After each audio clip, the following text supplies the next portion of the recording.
Resurrection, the idea of coming back to life or rebirth, is the foundation of our faith as Christians. And if you're like me, sometimes this idea can seem something firmly grounded in the past. And it's hard to imagine a modern day resurrection story. Is coming back from the brink of despair and darkness possible in today's world? Is there hope for the hopeless? And how does complete transformation take place in our mind, our body, and our spirits? If you've ever asked any of these questions, stick around because you're not going to want to miss this and more on today's Being Matthew 25.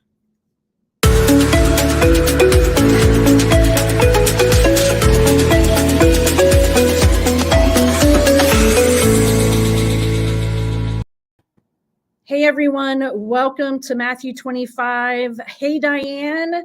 Hello Dee, good to How are see you you doing today? I'm doing well. I hope you are.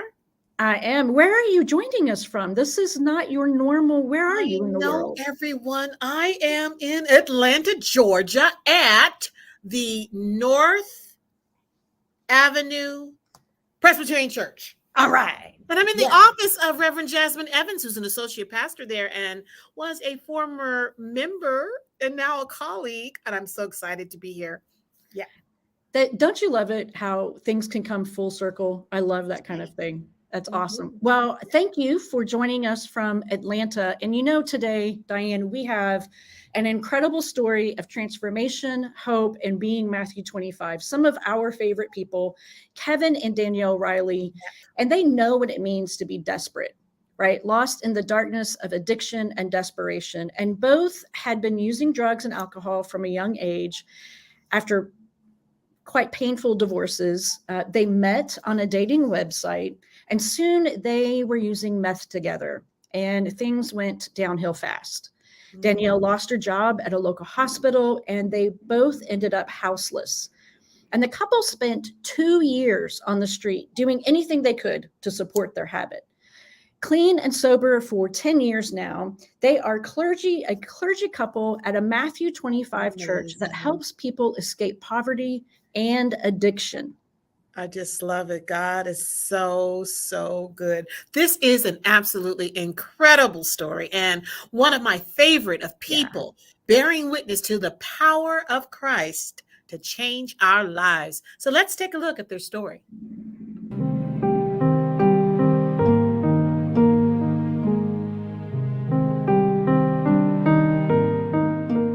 Before I got clean and sober, I found myself here at this church, and a couple of the deacons cared for me in ways that no church had ever cared for me before. And not only did they put a cot out underneath these windows here, but they even ran power from outside of the sanctuary so I could have heat to my heating pad and stay warm. It was really chaotic, I think, and it was really hopeless feeling. I don't think we ever got to the point of feeling suicidal, but I wouldn't have minded if my life ended. Kevin told me he'd said a prayer and asked for God to somehow remove me from our situation because we weren't doing well. And I got arrested that day and revoked on my house arrest and spent 3 months in jail pregnant with my first son. That's where my transformation happened. I was praying to God to change everything because I didn't know how to do it. It took me about a good month after her being incarcerated for me to really decide that I needed to get clean. And I found myself behind this little church in Burlington, and up on the hill was a cross. It's the cross on Burlington Hill. I didn't know anything about God, religion, or anything like that. I just knew from growing up with my grandmother, who was a devout Catholic, that the cross symbolized some sort of refuge. Being there in that place, there would be a train that would come by, and the way my addicted brain worked at the time was that was the sound of God's trumpet coming to scare all the evil away that I had done and to reclaim me as his own. I went to the Bible study in the jail, and the women at the time that were putting it on were from Tierra Nueva, which is the pastors of Tierra Nueva are ordained in Northwest Coast Presbytery. And we made that our home church and our community when I got out of jail. this church here was without a pastor, and Kevin had expressed to Bob Ekblad that he really wanted to get training to be a pastor. So Danielle and I came out here and we did a sermon together. It was about 5 minutes long, and it was one of the most mortifying experiences I've ever experienced.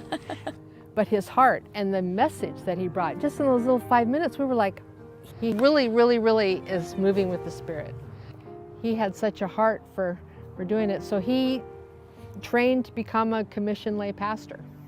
You know, having pastors that have been out of seminary, they've never experienced homelessness and drug addiction and those things. And so a lot of the scriptures that we've heard over and over and over all of a sudden had a new light to them because they were told from a different viewpoint. After I was ordained and installed, and I asked them all, I said, what is the plan for your church? One of the ladies looked at me and said, well, that's why we hired you. And that's when I cast the vision for this place of cleaning ourselves up from the inside out and then increasing our footprint in the community. We were approached by the county to do a pilot program for a 4-week cold weather shelter for homeless individuals here. We did a public information meeting where the church sanctuary was just packed. And that whole process, while necessary, there's a lot of pieces of it that were just horrible. we've been hated for a lot of things before, and if we're going to be hated now or criticized now for helping people, I'm okay with that. And there was an opportunity to join a group of partners to apply for a federal grant to bring medically assisted drug treatment to rural areas. We invited these grant partners in to explain the process to the session, and they all said yes. It's not one little church that's going rogue. It's a whole group of partners that are trying to do something different than just trying to arrest our way out of something. We're actively out here treating it like a public health crisis, because that's what it is. When we first started, before we became a Matthew 25 church, no, we were not a vital congregation. But as we started to grow and more people started to come and more children started to come, we started becoming more vital in our own right. And then as we started engaging in the community, our vitality spread into the streets of this town. In Matthew 25, Jesus is very deliberate in who he wants the community to engage with. He wants us to care for the sick and the broken. He wants us to visit those who are in prison. And he wants us to see them. And the addiction and the poverty that we encounter is a lot like what it was like not only when we were living in addiction, but how I grew up. And so it's strange to be stepping back into something that I escaped, trying to help others escape as well. Sometimes when I look in the mirror, I see all the imperfections that have been told to me my entire life. And then sometimes when I look in the mirror, I see one who's truly beloved. I have to believe that I am beloved, and more than any label that I've ever been given my entire life. Every one of us is broken, and we all need Jesus. Some of us just manifest our brokenness in different ways. Just because somebody's homeless and addicted doesn't mean they're more broken than you are. Their brokenness just shows differently. We believe the addiction's a disease of loneliness, and that people really just need community to heal from something like that. Yeah. It's a symptom of trauma. Nobody is beyond resurrection.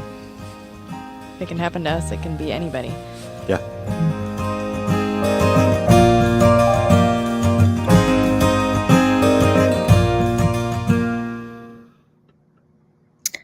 Nobody is beyond resurrection. I love that. We are thrilled now to welcome Kevin and Danielle Riley and Tom Wenzel to the program. Welcome, everyone. It is so great to have you here with us. Tom, I want to start with you, if that's okay. Sure. As we saw in that video, you went from arresting Kevin to being baptized by Kevin and Danielle. Amazing. Unbelievable. You were the arresting police officer, formed a friendship with Kevin, and then baptized. Can you tell us a little bit about that journey? You know, it's like I said before, it's really a full circle thing. You know, back in 10, 15 years ago. I've long since retired from the police department, but I knew Danielle from her job at the hospital. I mean, I was up there all the time and kind of lost tabs on her. And then, of course, encountered Kevin and her when they were both homeless and addicted and living in the streets. And, that's where our paths would cross. I mean, I was there to do one job and they're doing their job. And unfortunately, a lot of times those paths don't cross nicely. And so I ended up having to arrest both of them. And kind of fast forward, after I retired, I took on a job where I worked for the city still, doing their work release program, so a jail alternative. And Kevin was one of my first customers on my first day, and I knew that he was aware I was coming. He didn't, have a lot of good things to say about me or feel about me, but I was determined that my police life is behind me and Kevin's clean, and let's see what happens. And so we had a little sit down meeting first day, and I've never seen a clean, sober Kevin Riley, and he's an amazing man in that. True. So, and he proved his worth. He was a hard worker. He knew more about the program than I did, so I kind of put him in charge, actually. And then we had a lot of conversations. And at the time, I wasn't a Christian. I've always lived a good life, and I jokingly used to say, karma. I do the right things, good things happen to me. That's always been my go-to. And so Kevin kind of started telling me about God, and I said, yeah, good, Kevin, that's great. Go to work. Yeah. And then, I learned a lot about him and Danielle and their struggle, their path. And at the time, Kevin was actually working, I think, a full-time job at another place, and was working for me pretty much full-time and taking care of Danielle and everybody else. And so, it came to the option where I had the opportunity to, give him credit for all the good hard work he did, and kicked him out of the program early. And so, Great. yeah, and it was nice though that Kevin, before he left, he made sure I had his phone number, that if I come across anybody in the program that needed him or his help, give him a call. And then, Kevin became my kind of go-to guy that, hey, Kevin, I got this guy, and what do you think we ought to do?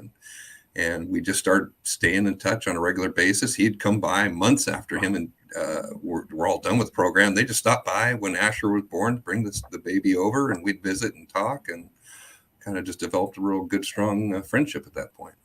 Beautiful. Yeah, it absolutely sounds like a friendship, a deep relationship was forged, even despite, the terrible circumstances under which you initially met. Kevin, I have to ask, what in the world were you thinking when you show up that first day and you see Tom? I saw you're like, meh, nope, didn't. What were you thinking? At that point in time in my life, prior to coming back to that, I'd been living at Tierra Nueva in a building, and in a church building, and I'd been doing a lot of forgiveness work, and I realized that I needed to forgive Tom for his treatment of me, but I also needed to forgive myself for the way that I had behaved, and honestly, I just went in there praying God would do all the work and just kind of let me show up. Right. It didn't really work out that way because I had to talk to the guy, but it was like, I just, the power of prayer is an amazing thing, because the prayer that morning not only changed me, but it changed our relationship for the better, for the future. Kevin, one of the most powerful moments for me in the video is when you say, I have to believe that I am beloved, and more than any label I've ever been given. And these are such powerful words for everyone to hear. Addicts, non-addicts, LGBTQ plus folks, Black, Indigenous, people of color, people who have experienced trauma, abuse, pain. Literally everyone needs to hear this. But it can be very, very difficult for many of us to embrace. So can you talk a little bit about your journey to a place of being able to see yourself as a beloved child of God, and how does that impact your approach to ministry? So in complete honesty, that is a day-by-day struggle. right? Mm. That is literally an everyday struggle, right? And and I'm super thankful for God for having Danielle continue to be in my life, because she's the one that continually reminds me that I'm a beloved child of Christ, a beloved child of God, right? Another friend of mine, Bethany Dearborn Heiser, wrote a book, From Burnout to Beloved, where it's just talks about soul care and soul care for wounded healers, and falling into our own belovedness. And so in a ministry context, I approach every situation with knowing exactly how they feel, because I've often felt that same way too, and I often feel that same way too. The other side of it too is through a process called the Genesis process. We look at survival lies, projected lies, and what the truth is. Survival lie is something that we tell ourselves our entire life in order to survive. A projected lie is something that's been told to us our entire life by somebody else that we end up believing. But then we get to the bottom of it and what the truth is. And my whole life I was told that I never amount to anything, that I'd always be an addict, that my life wasn't worth saving. But the truth is that I'm not. I'm an addict in recovery, and I'm a beloved child of God, and I have the ability and the opportunity to help people change their lives for the better. And For sure. yeah. Wow. Wow. Thanks for sharing, Kevin. That's powerful. That really is powerful. And I hope our listeners are hearing that, because we really need to know the truth of our lives, because so much can happen that would make us think otherwise. But we are beloved children of God, deeply loved by God and created for purpose. Listen, Danielle, it's very interesting to me as I listen to people talk about Matthew 25 and really embodying it in churches, actually going out and doing the work that God calls us to do. As it's described, particularly in Matthew 25, verses 31 to 46. I want to ask you, you talk about expanding your footprint in the community. In the video, you described that not everyone was happy with the work that Mount Baker Presbyterian Church was doing to provide shelter and aid for those who were without housing and who were addicted. And so this is often a very real experience for churches who really want to do some deep systemic work, build houses, provide shelter. Can you talk about that experience and how you were handling it or have handled it?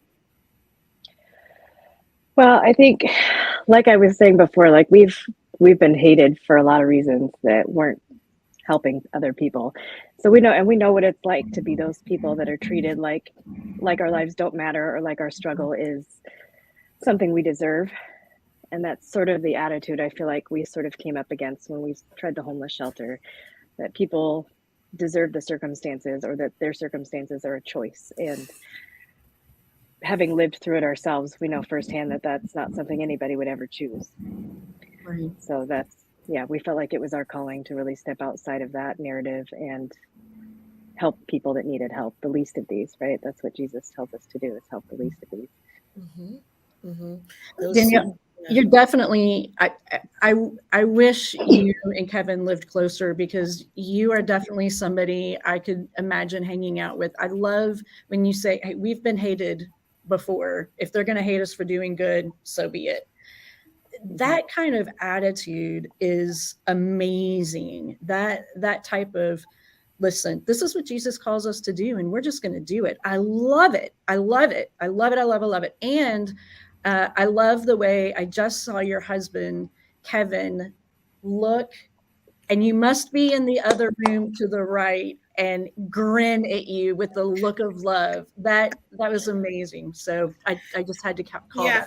That was and Dee, let me just say something about that too, because a lot of times churches will step back when they run into that trouble. Or if it's a congregation where they want to do the work of God, but it's going to offend this one or this one. But Jesus says, blessed are you who are not offended in me. Mm-hmm. We need to do these things. And I think it takes a lot of courage, and it also takes an anointing. What do I mean by that? That's a churchy word, but it just means there's a real transformation that has actually taken place, Kevin, Danielle, from the inside out. Right? Mm-hmm. That empowers us to do this work. And he says, take up your cross and follow me. So some people won't want this. They'll want it, but not in my backyard, or they'll want it, but not if it's going to hurt my pocketbook, or they'll want it if not if it's going to change my lifestyle. We have got to create a whole new world that aligns with the kingdom of God that Jesus talked about. So thank you all for being a part of making that world a reality. And that includes you too, Tom. Absolutely. Absolutely. Yeah, Tom, I think it would be so easy for so many people in your position to just sort of wash their hands of Kevin and Danielle and say, well, they're addicts, they were houseless, they were living on the streets, poor decisions, I just have a job to do, so what? But you took it a step further and just, I don't know if it was, Kevin's tenacity, brilliant, amazing personality, your sense of forgiveness or what, but you took the step of, you could see Kevin for Kevin. You earlier, you said it was the first time I met Kevin Riley clean and sober. And I think that's such a beautiful, and I don't want that to escape anyone. That's such a beautiful thing. You saw Kevin and were aware enough, I think, to want to see Kevin Riley as something of a new person and see who he truly was as a clean and sober person, not the addicted Kevin. Can you unpack that for us a little bit, what that was like? This was one of the first times that, in 32 years of law enforcement, I'm dealing with a lot of Kevin and Danielle's of the world. And I never see the transformation. And I quite honestly fall into that, once an addict, always an addict, can forever and ever and ever be doing this. So this was one of my big first eye openers, and how fortunate for me in my job working in the jail alternative program that I actually got to see a functional human being with intelligence, articulation, a drive for taking care of his family, and for me to have my eyes open that, wow, that there is life beyond addiction. And so it actually really shaped the way I dealt with people. I worked that job for a few years after Kevin, and it really changed how I would approach people coming in recovery. And this is one of the reasons I stayed in contact with Kevin quite frequently, because he was my expert. He is the guy I went to if I had a worker come in who's struggling, that I could, hey, I know this guy, you want to talk to him. Even when Kevin was on my crew, and quite frequently, one of our big jobs was going out into the woods and homeless people, and they're in the parks, they're in the trails. My job was to clean up their camps, and Kevin would come to me and says, hey, if I get the opportunity, is it okay if I go have a little sidebar conversation with him? I said, by all means. Do it, because in the long run, if you can say a couple words and talk to them in a language that they understand, and you can help move them out of this. And at the time I looked at it, boy, if Kevin can get, 3-4 people out of here and into some help, that's 3 or 4 less people I have to clean up after. So not seeing it fully from Kevin's standpoint, but recognizing the power or the ability he has to communicate. And so Kevin was a transformation for me, and just how I had to step back away from that police officer view and come into more of a personal view. And of course, all the people that were in my program, this is all after court. Their court stuff is done. They're just working instead of going to jail. And then I also took it as a time to rely on their strengths. Everybody that came through, I would say, okay, what do you do in the real world, and how can I use you to do something better, and really try to take a positive approach to it. I thanked everybody for the work they did. Sadly had people that relapsed in the middle of the program and off, they went to another world. But so to step away from this adversarial approach that Kevin and I started our journey with, to basically being team members. Like I said, I put Kevin in charge of people. I'd send him off with a crew and say, go do it. Kevin, call me when you're done, and come get him. and then we just continued from that point on. More, after he was done with my program, there's no more of this boss worker thing. It was Tom and Kevin, and of course it always had God involved in it. And I go, yeah, okay, Kevin, okay, yeah, good for you, but that's the lesson. That was the first big step in my transformation, was Kevin and Danielle both kind of guiding me down a path that I didn't know where that path was going to lead.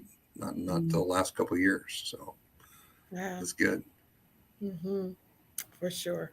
Yeah. Thank you. Kevin, you shared with me an amazing work that Mount Baker Presbyterian is doing now, that has just started with your community. Can you share with us a little bit about what that is and how that came to be?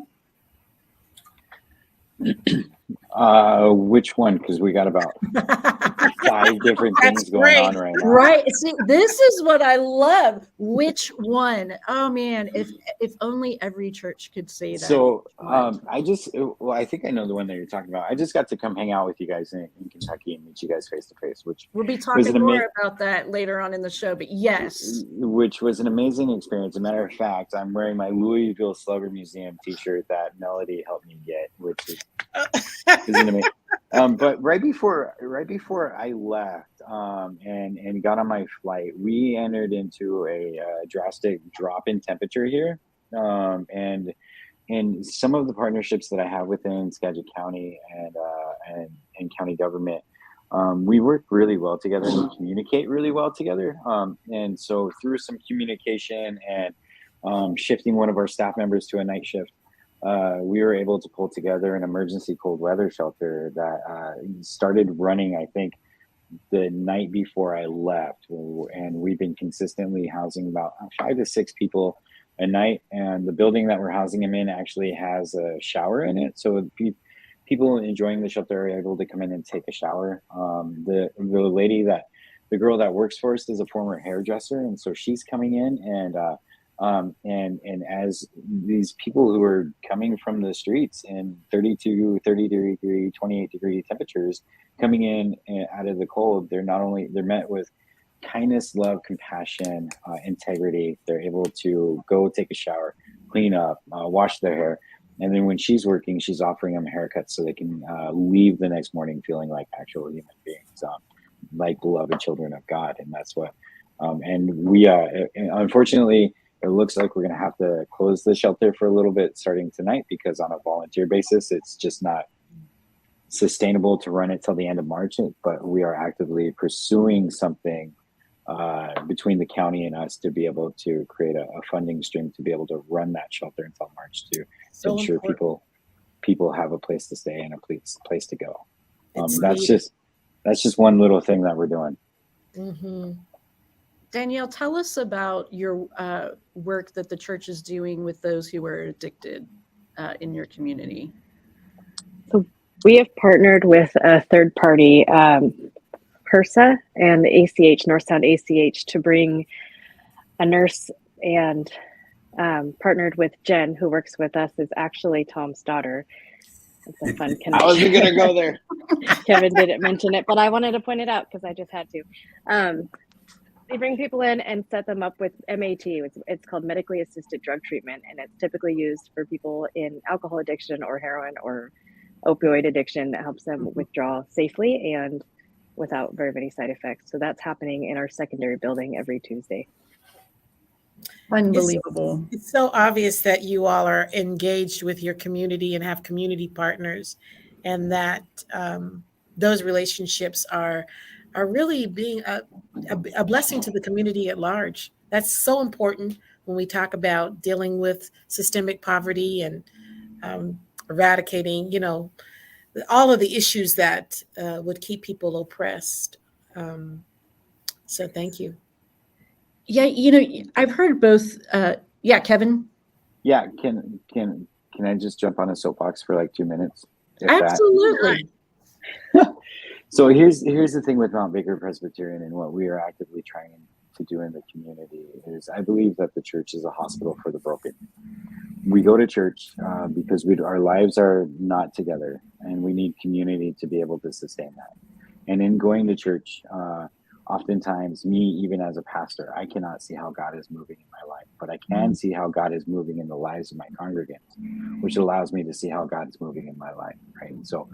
So as we come to this church with this brokenness and we come to find spiritual healing, we also realize that there's a lot of people in our community that are hurting in different ways. And so how can we partner with entities to bring them to our community that doesn't traditionally have adequate representation to necessary resources like mental health, drug addiction, medical, and dental? How can we partner with providers and get them into our community on a regular basis to give people a chance so we can provide healing for their physical wounds? But do it from a standpoint of Christ's unapologetic love of the community and really living into that. And so that as we bring people into our buildings and into our facilities and in our places of worship to heal their physical wounds, maybe we can create just enough of a relationship with them and build enough trust with them that they can take another step into deeper community so we can work on healing their spiritual wounds in partnership with the Holy Spirit as well, to become a holistic healing center, right? We're not only just working on making sure people that are getting connected to Suboxone or getting access to homeless services, but there's also this continued invitation to come be a part of broader community. That's scary for a lot of people, but people are not going to be able to change their lives on their own. We have to be able to surround them and lift them up and help. You know, Jesus calls us to carry our cross for sure, but he also calls us to help carry the cross of other people. So how do we step in and do that heavy lifting as a community? And it starts with providing something to the people in a way to help them with reckless abandon and unapologetic love. That's my soapbox. Wonderful. I love it. Yeah, you can preach that every day. Reckless abandon and unapologetic love. That'll preach. Yeah, for sure. That'll preach. Man. So community relationships, love, these are all themes that I'm hearing and continue to hear in the conversations that we've had. Partnerships with others in your community seem to be a critical part of how you all are able as a church to go about offering this holistic care and healing for folks. Danielle, can you talk a little bit about how you were able to form those relationships and the importance of those relationships in the work that you do? I mean, other than relying on Tom and his family. Kevin is an amazing community developer. Like he has this really amazing talent for connecting people and for creating friendships with people. He really, I call it his blarney because he's Irish, but he's just really good at loving people and meeting people where they're at and making connections. And so he's really done a lot of legwork to get out there and make community partnerships with us, like North Sound ACH and with Skagit County Public Health, who help us with some funding, and with other churches that help support us financially, because we're a tiny church in a really tiny area. I think that there's a total of like 700 people population-wise in Concrete. And I think it's over 70% of that is at the poverty or below level. So we have to do some really creative thinking about how to fund these things and how to get people the help that they need. Absolutely. Kevin and Danielle, thank you so much. Tom, thank you so much for being with us today, for sharing your story. We look forward to hearing and seeing and learning how God is going to continue to work through both of you and bring about resurrection to your community, to the world. This is just such good stuff. Thank you so much for making the time to be with us. I'd like to add my thanks too. And also, within our denomination, as we seek to be a Matthew 25 denomination, you are helping us to make a difference in the world. So I want to also say thank you on behalf of the denomination and the Presbyterian Mission Agency, the work you do really is important and it matters. Thank Thanks, you. Kevin. Thank you so much. Thank you. And now I think we're going to bring on, we've been talking to Kevin and Danielle about congregational vitality, Diane, and we hear over and over again, as you so rightly lift up, our Matthew 25 calling to go out into the world. Our friend Carlton is with us today. Yeah. And it's interesting as we invite him in because they said that they were not a vital congregation before they were Matthew 25. It was after they opened up their doors and started engaging with the community that actually people started coming, children started coming, families started coming, and they became the center. Congregational vitality is not measured by how many people in the congregation and the budget. Those are good factors, but most important is the faithfulness to do the work that God has called us to do. So Absolutely. I'm really grateful for churches like Mount Baker and people like Danielle and Kevin Absolutely. and Reverend Carlton Davis. Good afternoon, you all. Thank you all for having us to join you today. Yes. So Carlton, you are,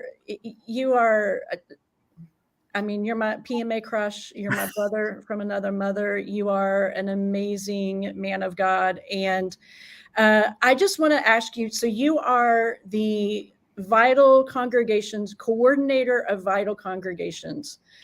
Tell us about the Vital Congregation. If I could talk, you've gotten stumped. Tell us about Vital Congregations and why this initiative and why is it important? Why does this matter for who we are? Yeah, well, again, thank you all. I was just so excited. My cheeks are hurting listening to the testimony from the couple, Kevin and Danielle. That is congregational vitality textbook 101. As you said so eloquently, Diane, God doesn't care about how many people you have in your congregation if those people aren't connected to God's creation and what God is doing in the world. And so that is what the Vital Congregations Initiative is. I'll do the script. It's a 2-year covenant relationship between congregations and presbyteries and the Presbyterian Mission Agency to prayerfully walk with leaders and existing congregations to intentionally reimagine themselves, in connection to the life of Jesus, not just worshiping Jesus, but following Jesus and showing up as Jesus in the world. What does it mean to do what Jesus did? And so that people, as Kevin and Danielle said, can look at your congregation, look at your presbytery, and not just say, I want to join your church, but I want to connect with what you're doing.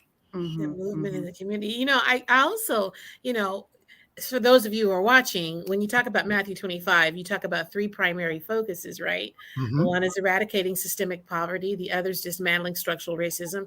And then the other is building congregational vitality. So as we call churches to build congregational vitality, we're talking about faith formation. We're talking about sharing the gospel in ways that transform the lives of people. So this Vital Congregations program is a part of helping churches to embody what it means to build congregational vitality. So, and I know that you all have some other things that you're doing with that in terms of the 7 marks and all of that. And I'm just wondering, are you going to talk about that as you talk about Vital Congregations? Absolutely, yes. So it is these 7 marks which help us to give the congregations a sort of a framework. It's really not a step-by-step. It's a, let's talk about these marks. Let's talk about these. And of course, we could have used anything, goals, tenets, but marks are what Thomas talked to Jesus about. How do I know indeed you are the Christ? Let me see the marks. And so how indeed do I know you are the Christ incarnate church? Let me see the marks. And these marks look like, I'll give you a couple of examples. One of them is spirit-inspired worship, which is dramatically different from high-spirited worship, right? The question is not, what do we need to draw people to church? The question is, how do we get people closer to God? Amen. And guess what you have to do that? You have to talk to them, right? Because different people need different things. Likewise, another is ecclesial health. Your budget has to match your vision and your mission. If you say we're a congregation that's really intentional about children, but then we look at your budget and it's 1% of your budget, no, you're not. Indeed, if your budget is 30% of building and lawn care, that's a country club, right? And so we have to really reimagine and go through this work of building caring relationships. Again, another one of the marks. You have to go back out into the community. They're talking about your church. You have to talk to them to say, what is it that you know about our church? What do you believe about what we're doing from 10 years ago, 40 years ago, 60 years ago? Because there may be some repair and reparation work that you have to do in that community in order to truly connect with the people there and truly connect with what God is doing in the world. Phenomenal stuff. I mean, it's phenomenal work that you're doing. So explain to me, Carlton, is this for churches only? Is this something that presbyteries can get involved with? And how do they get involved with the Vital Congregations Initiative? Yeah, thank you for asking. Yeah. So the original program was presbyteries only, right? And rightfully so, that kind of fits with our structure. But we've opened it up as of 2021. So what's a presbytery? Just in case there may be some folks that are listening to our podcast live stream. I should say our live stream. That's right. It is indeed a live stream. So we're originally we only connected with the presbytery or the leading body or the collectives at in different cities or in different locations that were the collection of churches that reported to, again, I'm using this word presbytery, which may be uncommon, but it was the central body for that group of churches or that ministry's areas. Again, presbyteries include hospital chaplains, include seminary professors, but all of the folks that belong to the PCUSA that are in that city or in that location. Okay. So originally we only connected with the presbyteries, who then did the work of connecting with the people in their footprint. But now what we do is, if there is a congregation or another group that would like to join the initiative, they can do so. Of course, we send an acknowledgement, or they send an acknowledgement to the presbytery so that they know what's going on, both out of acknowledgement and respect. But then from that point, we initiate them into what we call a virtual presbytery. And that is us working with them. So you may be in a presbytery that's not everybody in your city, such as Atlanta, but you may be in a presbytery where one of the congregations is in Atlanta, another's in Seattle, another's in Arizona, which, by the way, is what our virtual presbytery looks like right now. And so we work with them and walk them through this 2-year process. So does it cost anything? Because churches often are thinking, or presbyteries might say, oh, we'd love to be a Vital Congregational Presbyterian, but what does it cost in terms of dollars and time? You say 2 years, but is it, every week you meet or whatever? And then is it a financial piece behind it too? Yeah, thank you. So the original model had a little bit of an upfront cost, because we had to consider what it would be like to bring everyone together in the city in one city to do training. Since that time, if there were any gifts of COVID, one of the gifts was it taught us to be able to do this training online. So now, rather than doing one in-person training, we do 4 online trainings each year across that 2-year plan. And indeed, it's actually a 3-year plan, because we spend the first year in preparation of really and truly listening to God, because I do want to say there are 3 potential outcomes to the initiative. One is reforming. You may look at one of these marks, whether it's the mark around worship, evangelism, discipleship, and say we need to do more or do better around that mark to increase our vitality. Or the second outcome is what we call clustering, missional clustering or partnering. And in that, you may end up working together with another congregation or two more congregations, which may or may not even be Presbyterian. In fact, you may end up partnering with another organization that's not even a church. The question is, what is God up to? Led to what God is up to. Finally, and the last outcome is what we call death and resurrection. And in death and resurrection, we understand, as Gregory Ellison puts it in his Fearless Dialogues, it's important to die a good death. Amen. What that means is, what do you do with the fertile soil that you cultivated all of these years, right? And so is it that another congregation takes over that building? Is it that the resources from that particular building are shared with other congregations in the presbytery? Is it a new worshiping community? What happens in resurrection? How do you leave a wonderful legacy? How do you die a good death? And that comes during this 2 to 3 year process of truly learning to listen to what God is up to.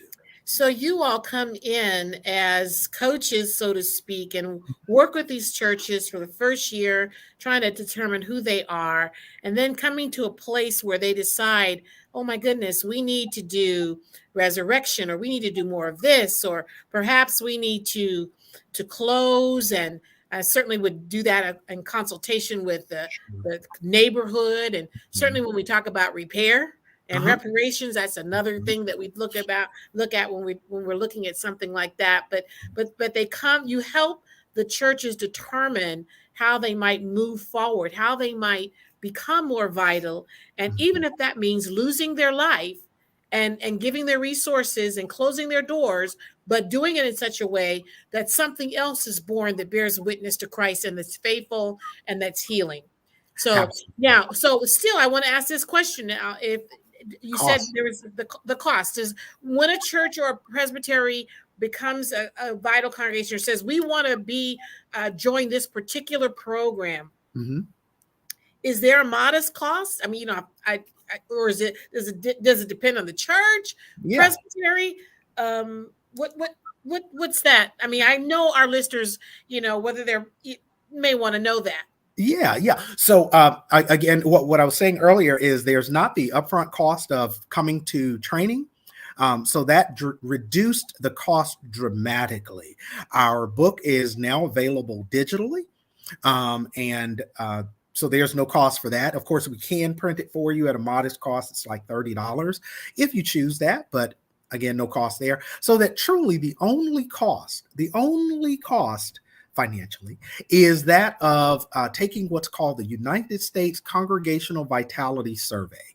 That's a one-time survey that each congregation takes during the first year of the initiative. And the cost of that survey is like $150. Beyond that, did you hear? Wait, hold just a second. I just want our viewers to hear that, because that is nominal for the work that you're going to do and for the resourcing and the support that you're going to get, both with other peer churches and organizations and staff. There's no cost for the coaching that goes along with that? Not the traditional model. Now, if a congregation chooses we want to get a one-on-one coach to come and visit us on a regular basis, that's another arrangement we work out on an individual basis. But for the traditional coming to the quarterly meetings 4 times a year, there is no cost for that. And that's amazing too, that you said that we really went through so much trauma and hurt with this pandemic. But I always say God does not waste a hurt. The scripture says God puts the tears in a bottle. And so one of the things that we discovered is the power of online training.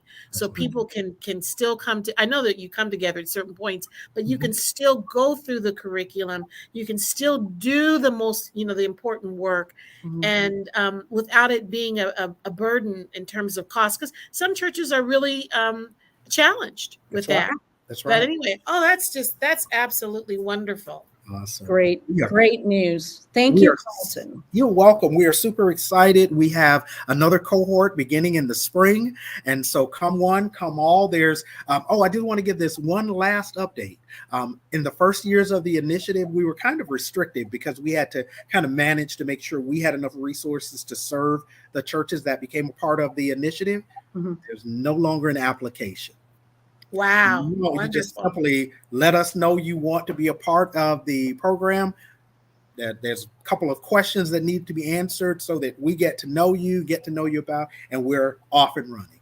Did So- you hear that? I think people need to underline that, Dee, because there Right. are a lot of churches, smaller congregations, I'm thinking too, that really need that assistance, and I think would welcome that. And we're calling for people to be vital congregations, and so this is a one way and an important way in Right. which you can embody that. Yeah, so there's low, we're talking under $200 over the 3-year commitment to the Vital Congregations Initiative. Right. No application. Visit the website at the bottom of your screen. Let Carlton know that your church, your presbytery is interested in learning more and being a part of this initiative, and you're off and running. That's as easy and as simple as it could possibly be. Carlton, thank you so much for this important work that you're doing. Again, if your church is interested in learning more about the Vital Congregations Initiative, visit the website scrolling right now at the bottom of your screen. Diane, amazing work. Yep. Amazing work. Yeah. I also want to say you might want to know more about what it means to be a Matthew 25 congregation or presbytery. We certainly welcome you. It is a strong movement happening today, and we are excited, and we want you to join us, our network of churches and organizations who are being a revolutionary presence as they reintroduce, I like to say, represent Christ to the world. Matthew 25 churches gain access to resources and conferences and the ability to crowdsource vital information and join a network of other Matthew 25 churches doing similar work. There's a Matthew 25 iPhone app. So Yes. all your information, just go to your Apple store. It's free. Go to Be Matthew 25, sign up today. And if you want any information, just look at the address that's scrolling down the screen. We want you to join this important movement, and it's growing every day. Literally every single day, more churches, more presbyteries, more synods, more groups are joining the Matthew 25 movement. Absolutely. Download that iPhone app. There you'll get resources, you'll get stories, you'll get videos, you'll be connected to the other over 1,000 churches that are part of the movement. And I think, Diane, that folks need to know that in 2023, something exciting is happening. I'm gonna go ahead and spill the beans. Go ahead and spill the beans. I'm gonna go ahead and spill the beans. We have been the PCUSA, the Presbytery Missionist Agency, because of the work of our Matthew 25 churches, has been invited to be a part of a short form documentary that will be presented in all 50 states on public television services. We just taped this last week with Kevin, with Diane, with the stated clerk. It is in the post-production phase. As we learn more, we will tell you more when to view, when to watch. We're going to have commercials. There'll be an email campaign, social media. We are going, wrap your mind around this, Diane. Over 200 million. 200 million households Yeah. is the estimated reach of this national short form documentary program. Yeah, it's called Viewpoint, and it's hosted by actor Dennis Quaid. So some of you may know that. Yeah, and they're just now doing work with faith-based organizations. And I think we're among the first. And it's because of the important work that our churches and presbyteries and groups are doing in Matthew 25. So please prayerfully consider joining us. We want to be a connectional church. We are the church together. We want the world to know that, yes, there is resurrection. The Holy Spirit is alive. Lives are being changed and communities blessed because of the work you do. That's right. And next month will be on December, I think, 15th, or the third Thursday of the month. And we are going to take a retrospective look over our first year together. We're going to take a look at some of our highlights from being Matthew 25 and revisit some of the stories in the churches that are part of the Matthew 25 movement to see what they're up to now. So until then, please visit the website, download the app, and we will see you in December. Thanks, everybody. Thank you. See you, everybody.